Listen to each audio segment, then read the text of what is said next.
Okay, my name is Ana Maria Vister, and I started a series of interviews with people from different parts of the world, facilitators of Psych-K, and anyone that's interested in sharing their stories with this process. And today I have with me, you want to say your name and where you're from? Sure. Hey guys, my name is Dmitri Sennikov. I live in Toronto, Canada, and we met with Anna Marie in a beautiful southern state of, I actually forget which one did we meet at? Tennessee. Tennessee, maybe, yes. Tennessee. It Yeah. was a beautiful, beautiful space. And I look forward to, thank you for having me here and look forward to see what we can come up with this conversation. Yes. So, you want to share how did Psych-K find you? Sure. It was a couple of years ago, probably. I started looking into some of the more common things to be able to add energy into my life. So, high performance, like I'm an entrepreneurial angle, kind of I was running a business and I thought, hey, how can I have more energy in my life? And, I was looking at the typical, how do I get sleep, the nutrition, the water intake and all of these things. And then at some point I'm scrolling through Facebook and there's this video by Bruce Lipton, who we all know, kind of cell biologist who's talking about, well, what about the energy coming into the cells? So that piqued my attention. It was about a 10-minute video. And if I recall correctly, the video goes into, how some people think that it's the DNA that's actually the brain of the cell, when kind of he goes through this chemical compounds and how everything is interacting with the proteins and scientific aspect of it. But at the end of the video, it really transformed my worldview of how we operate, because we think like we are one individual, that I am me and you're you. And when he's like, no, we're a community of cells, and because we're cells, then why not take a look at how cells operate? And long story short, he goes into, well, the actual perception of a cell, how it sees the world, is not in the DNA and how it interacts with the world. It's actually in the membrane of the cell. And that's how it kind of, when you put a piece of sugar in front of it, depending on the makeup of the membrane of the cell, it will look at sugars of, this is food. Or if certain things are shifted, it will look at sugar and say, ew, this is toxins and get away from it. And similar, I was wondering, how do some people love sugar and they want sugar and they crave it? And other people, they just eat grass. So that was a very interesting explanation from how that works on the cell level.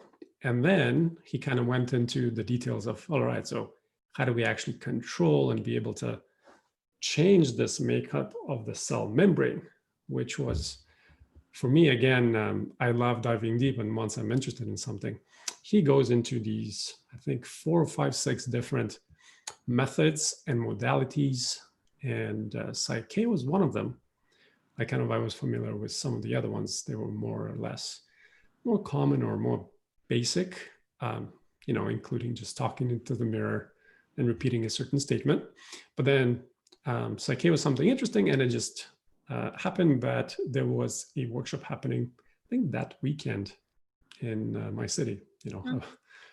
Things happen to serendipitous moments. So I went to the first weekend, and 2 years later, now it's like daily part of my life.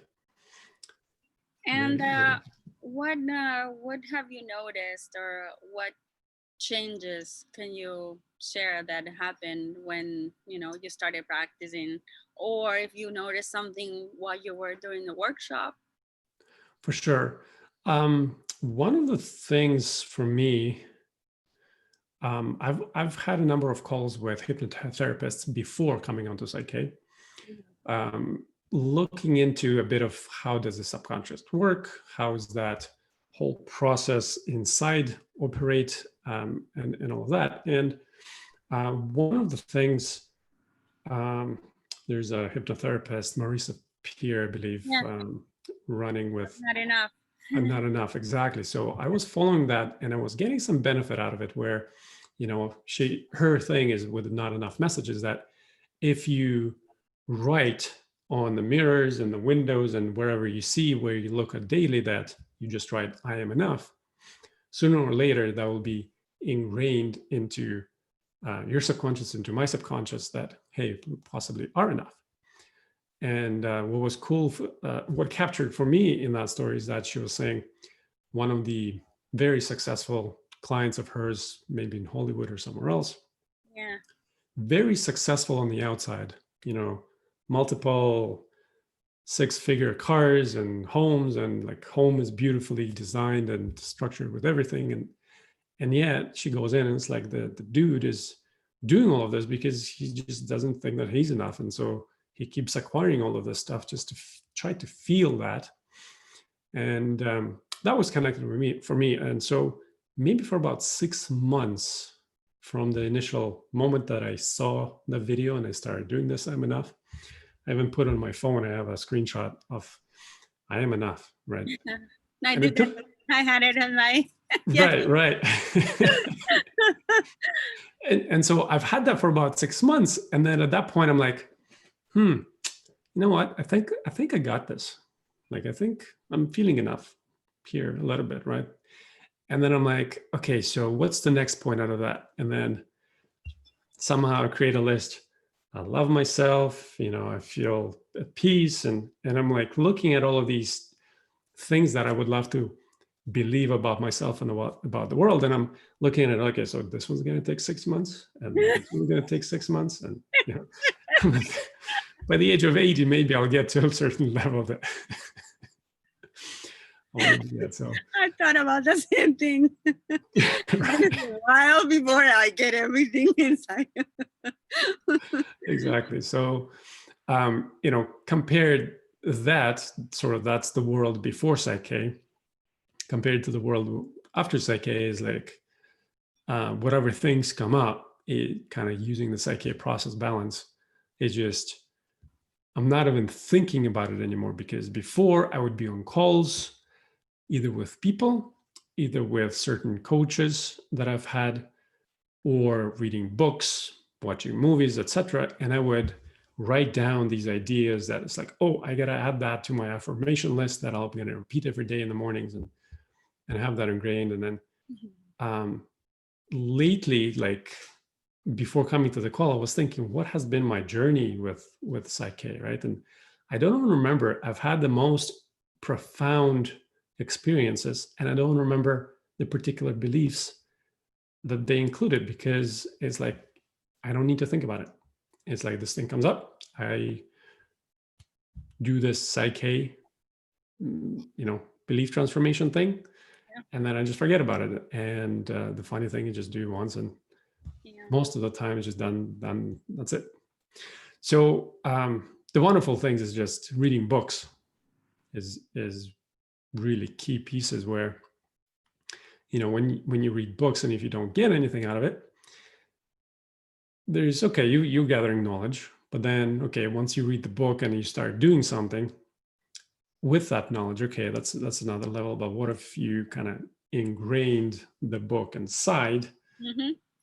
And for me, I remember like that probably a year ago, maybe 6 months ago, I forget the book name, but I remember the belief out of that came that I grow through joy. Whereas before it has been that, the growth has been no pain, no gain, and you got to go and it's like work out and that kind of stuff. And since I bounced that, it's like things are coming in I would say magical, but it's no longer magical.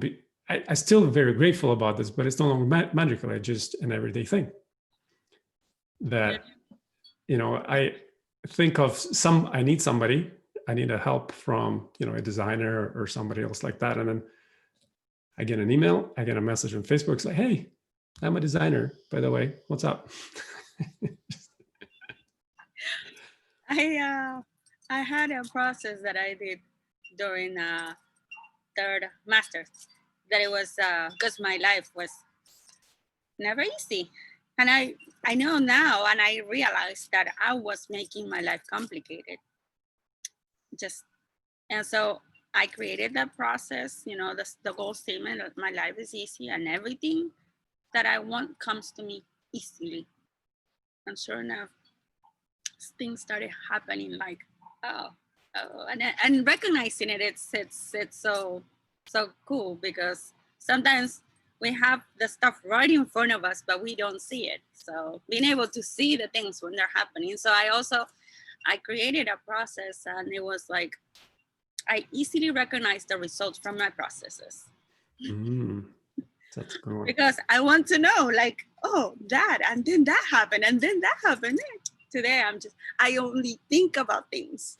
I think, just like you said, I think of something and it comes out. I was like, oh, I better watch what I'm thinking.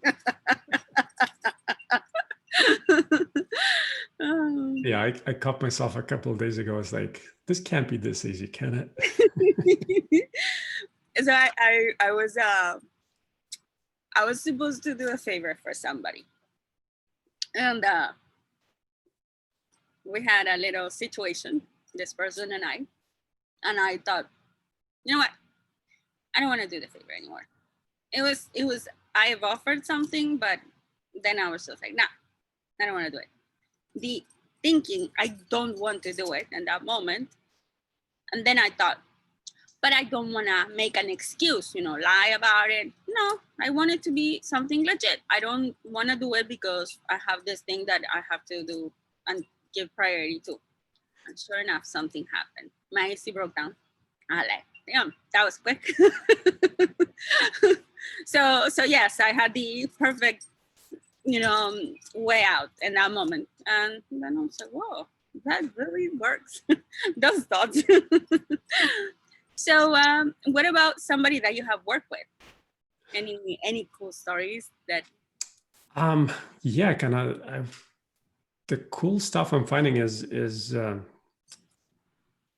with some of the body responses, we call them allergies or whatnot, whether that's springtime allergy, whether it's to cats or dogs, Yeah. or something like that, have seen really great responses out of that. And as I started working with people a little more into that and diving a little deeper, what is the cause of allergy? It just so seems that there are certain emotional things that happen, and they become the cause of the allergies. And you know how most of the time, like to everything that we've been told is that allergy is just, we don't know, it's the immune system and you can't really deal with it. You can just suppress it with pills. Yeah. And doing some of these very simple processes, what comes out of it is not only the person is now able to breathe easier and see things, but during the process, there's something that comes up in their memory, in their visualization or understanding, that they remember that emotional experience and they're able to process it and let it go in the span of an hour of a session. Yeah. That's kind of what I've been pointing to. It's like, what is behind those body responses? Because again, like those types of things, they're not conscious. Like we're not going to say, I'm going to eat an apple and I'm going to have this rash come up on my hand. Yeah. Right. It's just the body does it. And that's what I love. The thing about this process, like you don't need to do anything. You just let the process happen. And yeah, I worked with somebody last week, and it was about a little sudden rush that came up, and his hands, and so we worked, and I asked questions, and it had just happened that something happened with his son, so there was some sort of negative emotions and feelings, so that yeah, we're causing that. One thing I know is that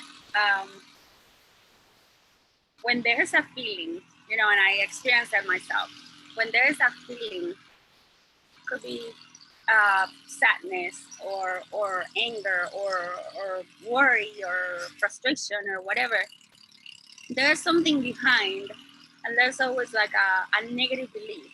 So I don't know if you ever had an experience, but it happened quite a few times, and it happens for me. It happens with songs. So Song? I was coming back from the beach one day. I was with my kids, and there's this song. It's a Brazilian singer, Roberto Carlos, and he has a song that talks about faith and love, and how love always wins. And I'm driving home with my kids, and I start crying. But it was interesting because I wanted to listen to something, and I don't know why that that singer, which I haven't heard since whatever I was little, because my mom used to listen to it. I put up that singer and then that song. So I played and I start crying, like just crying, crying, crying. And my kids are like, okay, they already know they already know what happens. So I get home, I wrote the lyrics. I knew the lyrics, and then I start testing for each of the lyrics. So I did not believe in love. I did not believe that love always wins. I did not have faith that things are always going to work out for the best. So 3 things, and then there was another song, "You Are My Sunshine." Yeah. That one, I don't know why I thought, hey, let me play that song. I played that song, and sure enough, it was just like somebody opened the them, and I'm just bawling.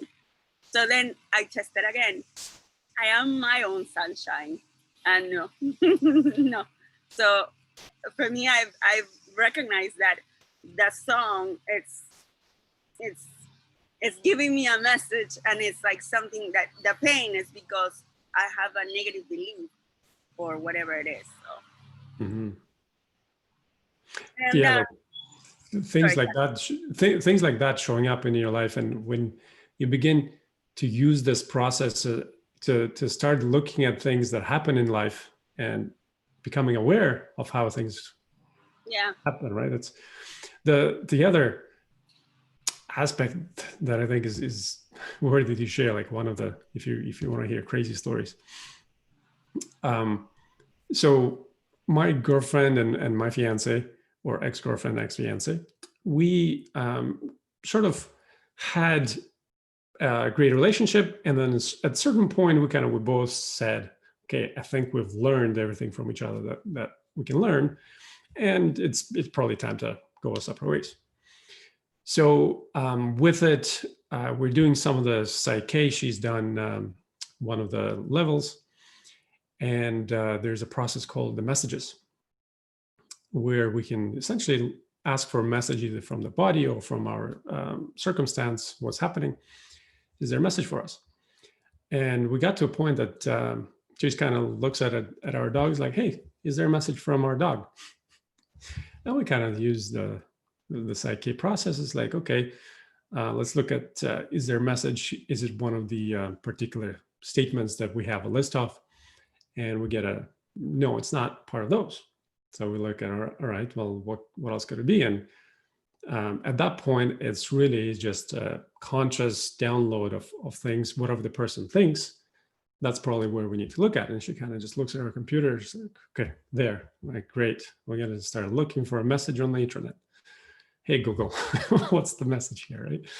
So, and then she kind of goes, at the same time, opens this document that she's had, maybe 150 different quotes that she's prepared for some of the work that she does. So, okay, we can work with some of those. Those are quite inspirational. And I'm thinking, we'll get an inspirational message. It's cool. And then we go through the process and goes to line number 33. I'm like, interesting number. I like 33. And I was 33 years old at that point. And we look at the number, and kind of just the way that she looks at it is like just this emotion and overtakes. And the message was, growth may be hard. Changes may be challenging, but nothing can be worse than staying in a place you do not belong. And at that point, kind of the emotional meaning to it, staying in the relationship or making the decision to stay or making the decision to part separate ways. And it's like, how can you come up with that message out of the whole computer, everything you have on it's just one of those wonderful things. and examples.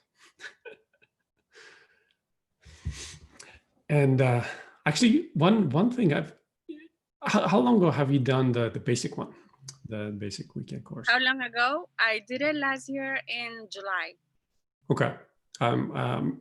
For me, probably about same time, but I did it a second time.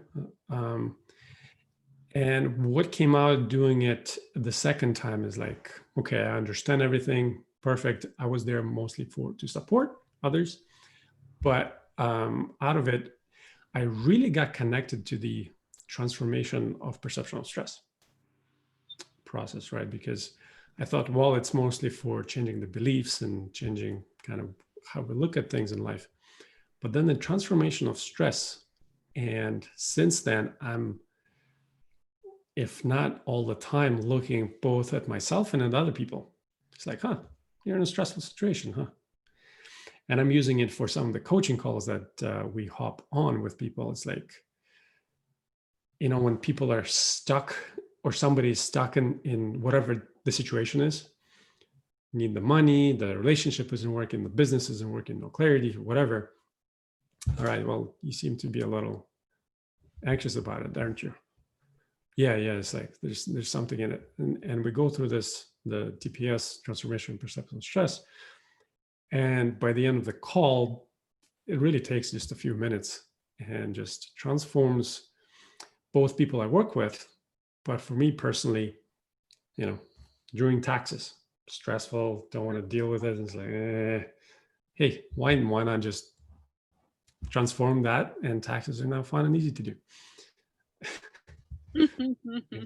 I don't know what's that. Have you had any stories with the transformation of the stress? Yeah.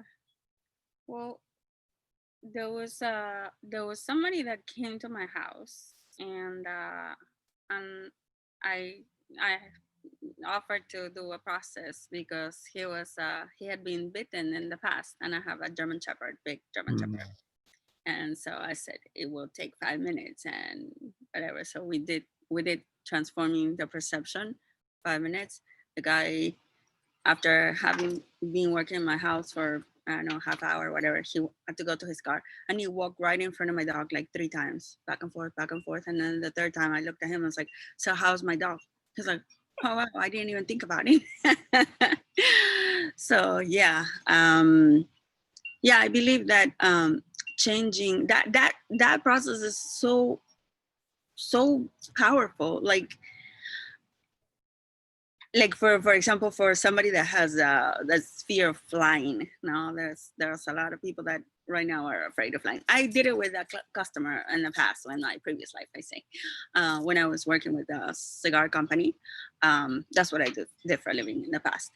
I was talking about Psych-K to everybody. I just started, and it was just like fascinated. And like, you don't know, this is so cool. I was like, tell me one challenge that you have. And one of my clients was like, well, I can't get on a plane and not feel stressed. Like I always get like anxious, the day before, maybe even planning for it, because I know that when I get to the plane, I'm just like terrified. I said, hey, do you want to try it? It's just, it's an extra part. You place an order and I'll just throw it. I was like, I'm just kidding. But so we did it, and he texted me a week later because he was going to travel. He said, well, I'm going to put it to the test and see if it works. So we did it. And a week later, he texted me. He's like, I am good. I am so good. Like, yeah. Yeah. Especially right now, whereas whatever the restrictions are going to be, letting out, there'll be a form of that. Yes. Yeah, I don't wanna say much about that. What do you have?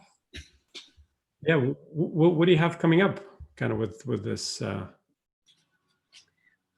With what? Sorry. With Psych-K, kind of what's coming? Oh well, I'm sponsoring a workshop right now.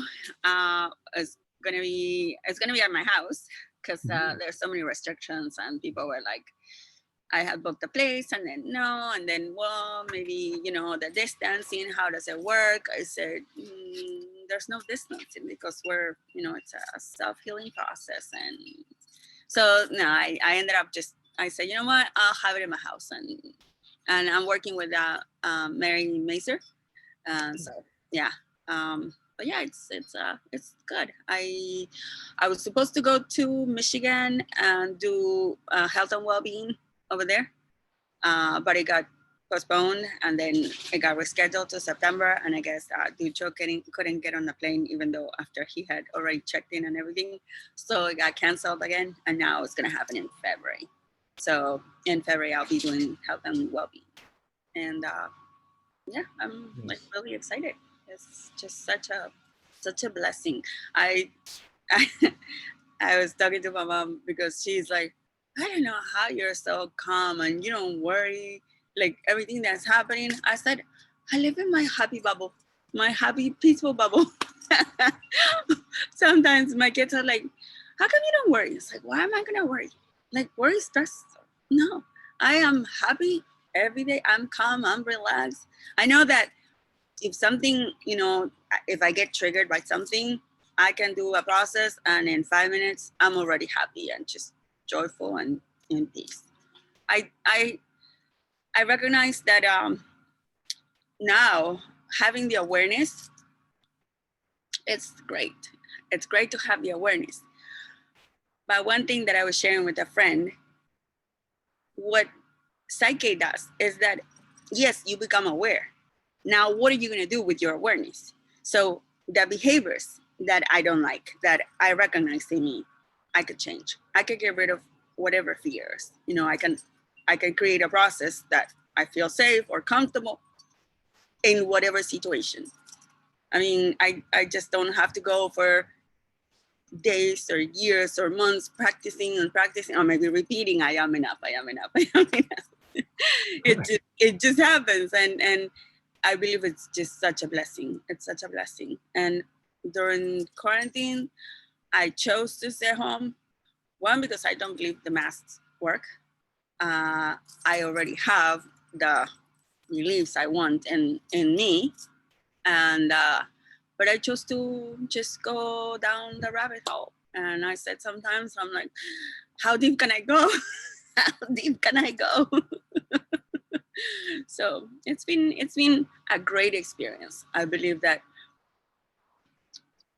what's happening outside is always a projection of what's happening inside. I was sharing with a friend earlier on the week. We have this conflict, internal conflict between the mind and the heart. The mind says yes. The mind says no, you can't do it. You're not gonna do it. You're not worthy. You don't deserve it. It's gonna be too much. You're gonna give up. But the heart is always saying yes, go, do it. Throw yourself in the pool. The heart and the mind are always in this constant. It's like the little angel and the devil fighting. The evil and good are inside of us. But it's just the mind with all the clutter and the negative beliefs and the negative perceptions. I say that anything that's negative does not come from the heart. Anything negative does not come from the heart. Anything that's positive comes from the heart. So making sure that I remove any negativity from my head, so my heart can guide me, and it's been a great experience for sure. Mm-hmm. What about you? How has your time been during quarantine and stuff? Yeah, probably same as you. It's I love how you said the happy bubble. I was just yesterday hearing somebody trademark Happy Bubble Studios. They're going to be doing a bunch of nice paintings. I thought it was a cool name. But it is, the perception, once we change the way we see the world out there, it's like we're creating a bubble. And sometimes I'm in stores and I look at TV and other things. It's just wonderful to not only be able to see what is happening,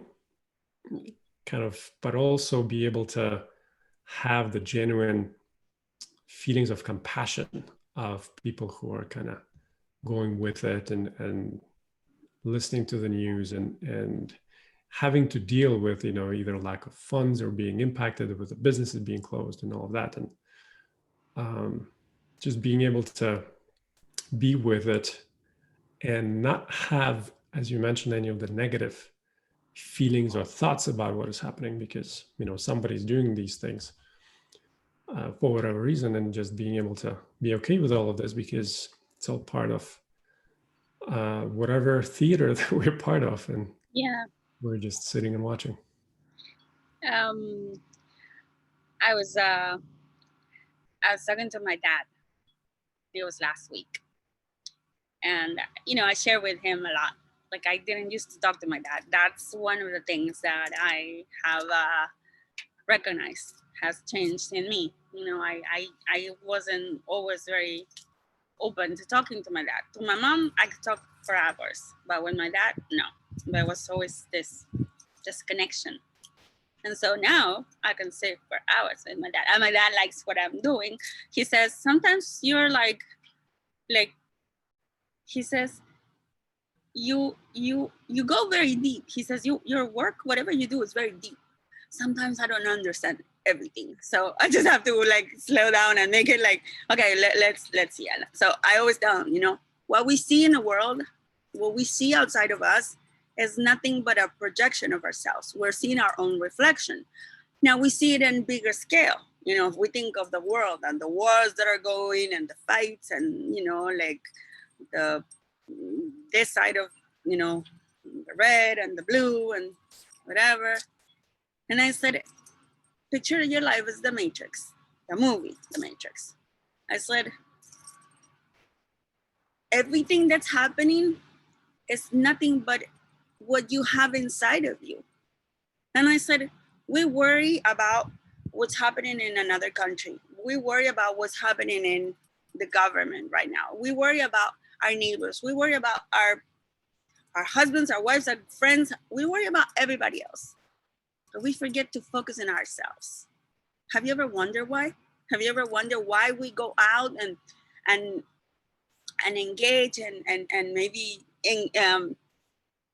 argue or criticize or point fingers and look out? We're always looking out. We're always looking out. Why don't we look at ourselves? How come we don't look at ourselves? And he goes, I don't know. I never thought about it. I said, because being with ourselves and our thoughts and our feelings is not easy. For years, I could not sit still. I was always on the go, doing something, going somewhere, hanging out with somebody, or maybe addicted to something. There's so many addictions: phone, sex. People think about drugs and alcohol and stuff. No, we have phones. We're addicted to social media. We are addicted to electronics. We're addicted to sex. And I said, sugar, coffee, yeah. Yeah, that's disconnection. Because if you go out, for example, and I've done it many times, I go out and I'm on my phone. And I'm with a friend or somebody talking and I'm on my phone. I don't do it anymore. I leave my phone. I notice I don't do it. I just leave my phone. And if I'm with somebody, I'm having a conversation. And I notice that they do it, but hey, I can be with a person and I stay present in my conversations. But I said it's a way of disconnecting. So when we're just on the go, we just don't want to be with us. And I know my whole life I was running away from myself, running away from my thoughts and my feelings. I could not meditate, for example. Meditate, no way, not even 5 minutes. No. Today I can sit for hours in silence, no phone, no nothing. And it's just so peaceful. And I start, hey, what happened there? And hey, what do I want instead? How could I, just let me reprogram it right now. Let's take some time and reprogram it. So yeah, it's amazing. And what about your family? Where you're from? How are they doing? My parents are here in Canada. Okay. And they're doing well. Doing the separation because of the age and all of that kind of makes sense to just still have the precaution of whatever. Yeah. Otherwise, just I'm kind of completely separated from everything that's happening. And there's an aspect of surrender and let it go. And there's also sometimes a question of, okay, so is it the surrender and allowing the sort of the negative parties who may be involved in the brain a little too much to take over and do whatever that they want to be doing? And why aren't we picking up the weapons and the tools and everything else to and go fight them and display our power in the streets and all of that, right? And as you mentioned, kind of the way I see it is what's happening on the outside is happening on the inside. And if only we did the work, and all of us, and we don't need actually everybody, we did and we dealt with our own darkness and anger and oppression and all of that. I think that's where the winning starts. And Gandhi, he showed it quite well as an example. Yeah. I was thinking earlier, it's like we focus on our image, the outside, everything on the outside, even, ourselves. But we forget about the inside. So it's like you have a rotten apple and you can shine it and clean it, but the inside is rotten. So what difference does it make? You can get all nice and pretty, but the inside, if the inside is not okay, it's not matching the outside, then what are we doing? So yeah, that's a big one. And in relationship especially, because we're so intimately involved with people, once we get close enough and we allow people to get close enough, at some point it becomes that, okay, because we are sort of in this intimate space, then I can open up and offload my everything that's on the inside on you or on whoever partner that is. And the way it happens is usually is you left the socks out. I'm just using it as an example. Or you didn't wash the dishes, or you didn't clean up, or whatever. And that made me feel like crap. So why don't you do that? Don't do that again. Right. And that's where the relationship dynamic becomes, I call it the broken glass stuff, is that we have broken glass inside of us, and we ask people, hey, don't step on, this is my broken glass, don't step on it, walk around it. So rather than dealing and cleaning up our glass so that the socks that are left in the corner or dishes that are left in the sink, rather than dealing with our thing that is making us feel bad about what's happening on the outside, we are telling and trying to control the external world and our partners, don't do that. This is making me angry. This is making me sad. This is making me whatever. And there's only going to be a point up to which that may be possible. At some point, you'll need to begin to look at, okay, so what is inside of me that's causing this frustration? Yeah. And yeah. There's a comparison I did to my kids once. I said, if you are let's say pick a fruit, pick any fruit. And my son said mango. Okay. Let's say I'm going to squeeze you. Okay. So I squeeze you. What comes out? He goes, mango. Why can't I get orange? Because I'm a mango. No. I'm going to squeeze you. I want orange. I am a mango. But I want orange. But I am a mango. You cannot get orange from me because I'm a mango. You can't get mango. So I said it's the same thing. When somebody pokes you, what comes out of you, it's what's in you. The person just poked. The person just left the shoes outside, left the socks. What's coming out, it's what's in you. So he's like, huh?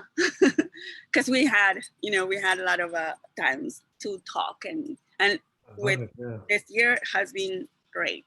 My relationship with them has completely shifted.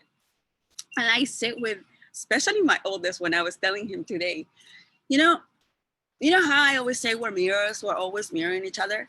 He goes, yeah. Well, the other day when I got upset, because I got upset and then I apologized, I said, you know what happened? He goes, what? I recognized that obviously I'm looking at myself when you're behaving. He goes, how? Well, you like to go help people. You like to go do things for people. You know, like he wanted to do something for somebody else. And I said, okay. He goes, it's just that they always do things for me. They always help me. They always pay for my things. They always invite me places. And I said, yeah, and so does your grandparents. So do your grandparents. And his grandfather's birthday is coming up. So he goes, yeah. I just don't know what to get him. So we had a conversation, but then I noticed I was upset. So I know at that moment when I'm upset, it's because I'm seeing myself and my son. So I thought about it, and the next day I was just like, it is not easy for me to be loving to my loved ones. So I did not feel comfortable to be being loving and caring with my loved ones, or being loving and helpful or supportive with my loved ones. Because and I started thinking about it, I've always been loving and caring with strangers. I have a boyfriend that has a little girl, and I adore the little girl, and I was so nice to her. But then I thought, how come I wasn't like that with my children? Like when they were little, or even now, like very nice, like spoil them and stuff. And I started thinking, wow, I guess it's just a pattern that we have from generations, because my grandma was super nice to me.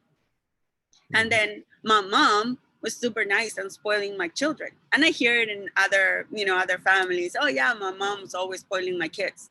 But how come we don't do it to our own children, our loved ones, the closest ones, the unconditional ones? And I started thinking, wow, it's because I didn't learn, and obviously my mom didn't learn, and it comes from generations, because it happens to everybody. I see it in everybody, because we don't feel safe to love people, to be affectionate, and it comes from the biggest fear. Love is the total absence of fear, and what we fear the most is to love. So yeah, it was like, wow. That's a deep one. Yeah. So, but anyway, would you like to share your info and how could people contact you? Sure. Email address or website or whatever somebody wants to work with you, and how. Yeah, good way to contact me is on Facebook, Dmitri Sennikov. You can look me up. That's in person. Otherwise, we're just shifting the things a little bit, changing up the messaging. We'll be available at innertechnology.com.